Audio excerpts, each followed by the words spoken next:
Bunun var mı şu жерде oturup үйрөндүк.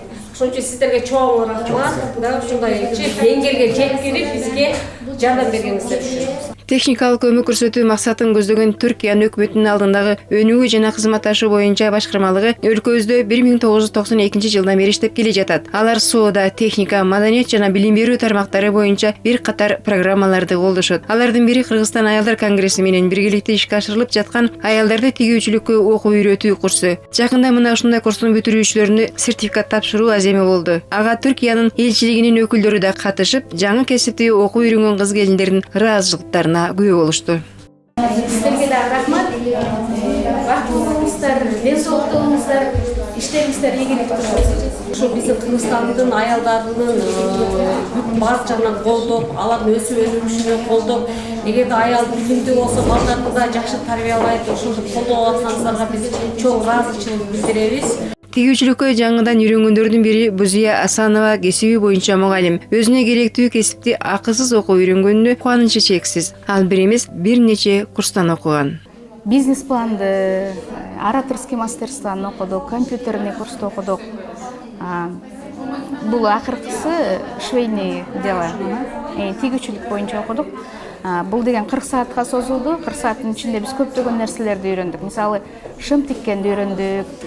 Мындай караганда жеңил көрүнгөн менен өз тигип баштаганда башкача бир топ мындай секреттерин үйрөндүк да, билинбеген. Андан кийин юбка тиктик, андан кийин платьяларды тигип атабыз өзүбүз. Мындай болгондо мечтайт эдесиң да, тиксем деп, ушундай көйнөк кийсем депчи.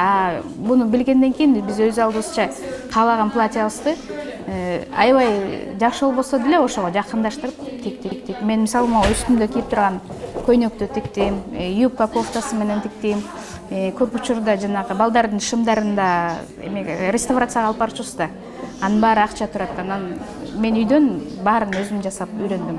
Шымдардын астын кескенди баарын. Бир жылдан бери компьютерный курсту өттүм, андан кийин бизнес планированияга бардым. Анан бүт кантип бизнести уюштуруш керек, кредитти кантип алыш керек, кандай кредит боюнча кандай грамотный болушубуз керек, ошонун баарына жетиштим. Андан кийин эле окуп атканда бул курс ачылып калды. Как раз мен швей ошо тигүү жагынан план жазып аттым эле, бизнес планчы. Ал өзүм тигүүнү жакшы билбеген үчүн ошонун баарына бир сыйра көрүп чыгайын деп ушу курска жазылдым. Азыр биз учурда бычканды үйрөндүк, өзүбүз бычканды, өзүбүз тиккенди, машинаны кантип кармаш керек, кээбирчилерин кантип ремонт жасаш керек, ушунун баардыгын кыска убакыттын ичинде үйрөндүк. Ушу тигүүчү цехке барып жумуш ордун табасың. Биринчи, экинчи бизде жана экинчи калыйайын билесиз, экинчи дагы аябай чоң күчтүү курсубуз бар, бизнес пландаштыруу деген. Мындай окугандардын көпчүлүгү бизнести пландаштыруу курсуна да катышкан. Окуудан бизнести уюштурууну мыкты үйрөнгөн Замира Нышанова эми эсепчилик кесибин калтырып тигүүчүлүк боюнча өз бизнес планын түзүүдө. Бизнес планга келгенде эле өзүнчө тигүү цехти ачкым келген. Азыр Кыргызстандын экономикасы ошо тигүү боюнча гана өнүгүп аткандыктан ошол жакка аябай кызыгып аттым эле. Азыр учурда жумуштан чыгып, ошо бизнес план жазып, ошо цех ачсам деп үмүт кылып атам. Тигүү жагына киргенден кийин уже көзүм жетип калды. Көрсө адамдын колунан баардык нерсе келет экен. Ал жаштан же карыдан эч убакта көз каранды эмес экен. Ошо кеч болсо дагы өзүм максатыма жетсем деп тилек кылып атам. Өзүм бухгалтер болгондуктан эсеп жагым аябай мындайчы, бирөөнү айкалышып турат экен да. Ошол жагынан мисалы мен кыйналбайм да, күйбөймүн дагы. Канча эмне каяка кетип атканын жана эсеп менен иштеп жүргөн үчүн тез эле аларды эсептеп, мындай кылса болот экен деп тез эле жетишип атам да ошол жагыначы. Бизнес пландан деген эң башкысы биз айрыкча жанагы биздин өзүбүздүн элде бар го, чачып, антип көп учурда жана кыргыздарда курунамыз деп ошонун баарын мындай эсептеп тактагандычы бизди айрыкча биздин экономикабыз деле мисалы биз деген башка улуттарга же башка мамлекетке караганда эмгекчил элбиз да, мындай жалкообуз, жетишпеспиз деп эмес. Анан көп учурда эле ошо ысырапкорчулукка көп коротобуз го, ошонун баарын эмелер банктар келишти, баары бизге үйрөтүштү. Кантип акчаны сарамжалдуу пайдалануу керек деген. Анан мен чындыгында андан кийин ойлонуп баштадым. Үйгө барып эсептеп, тактап, продуктага канча кетиш керек, кээ бир нерсени албай коюш керек деген сыяктуучу.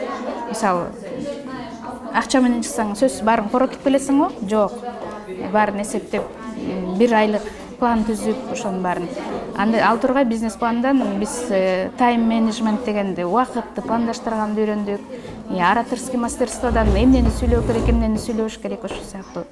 Мында окугандарга дагы бир артыкчылык конкурска катышып баштай турган бизнестер үчүн грант утуп алуу мүмкүндүктөрүнө да ээ болушат. Конкурска катышып грант утуп алса болот, $5000 $10 000 чейин.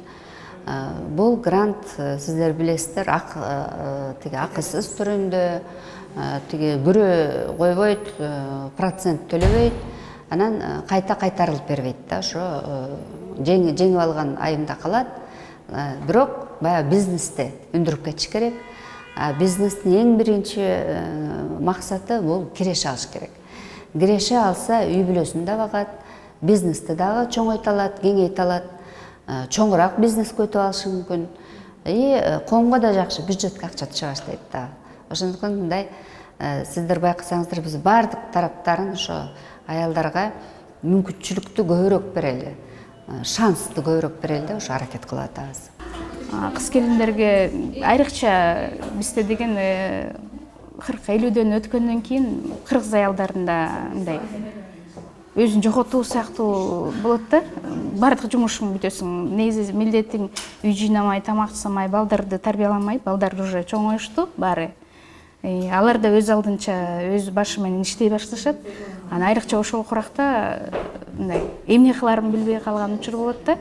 Анан жок дегенде биз деген мисалы биякта аялдар бири-бирибиз менен таанышып, сүйлөшүп, эмне кылуу керек жөнүндө мындай тажрыйба алмашуу болду да биздин арабызда. Көп өнүккөн өлкөлөрдө андан кийинки эмесин деле билишет да, каяка барарын, эмне жасарынчы. Биз үчүн деле могу сабак аябай ошол тараптан пайдалуу болду да. Аял киши, үйдөгү апа деген наамды көтөргөн инсан ар дайым ошо бир нерсени үйрөнүп туруш керек да. Ошондо баягы балдарды тарбиялаганга көбүрөөк мүмкүнчүлүк болот. Аларды баягы коомго кыйыныраак инсандарды, көп пландуу, көп нерсени үйрөнө алган, өзүнө өзү тиги кам көрө алган инсандарды тарбиялаш үчүн аял ар дайым өзүн өзү ошо жыл сайын бир нерселерге үйрөнүп, окуп, ар кандай курстарды ошентип туруш керек да. Анан бирок сиздер билесиздер, Кыргызстанда бардык курстар эле акча төлөш керек. Баягы үй бүлөнүн бюджетине кирбей калат экен мындай курстар. Ал эми мына Кыргызстан аялдар конгресси менен ТИКа чогуу бирдикте ушундай курстарды азыр уюштуруп үйрөтүп атабыз. Өткөн 8 айдын ичинде түрдүү кесиптеги 800дөн ашык аял жогорудагыдай курстардан окушуп, үйрөнгөн билимдерин өз үй бүлөлөрүнө, бизнестерине ийгиликтүү колдонушууда. Калия Карыбекова, Сыргабек Семетиев, Сайкал Нурманбетова, Котман таң программасына.